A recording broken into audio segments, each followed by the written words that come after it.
Yamaha FZ S version 3 suspension. তো এটা আমার কাছে পাঠাইছিল মহসিন ভাই কাকরাইল ঢাকা থেকে। তো এটা দেখুন কাজ করে দিচ্ছে, একদম ওকে করে দেবো 100 তে 100। তো অয়েল দিয়ে দিলাম, এখন হচ্ছিল সেটিং করে দিব।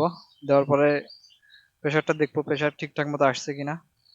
তো অবশ্যই প্রেসার ঠিকঠাক মতো আসবে, যেহেতু নতুন বাইকের সাসপেনশন।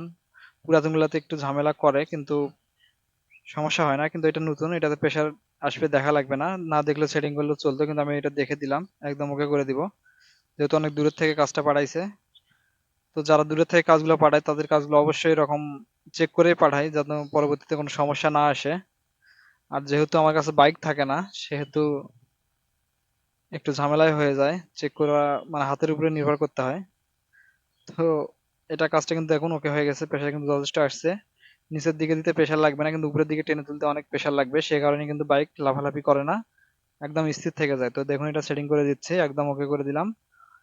তো এটা এখন আমরা কমপ্লিট করে দিব, দেওয়ার পরে যেখান থেকে আসছিল মহসিন ভাই পাঠাইছিল ওনার কাছে এটা আমরা রিটার্ন করে দিব।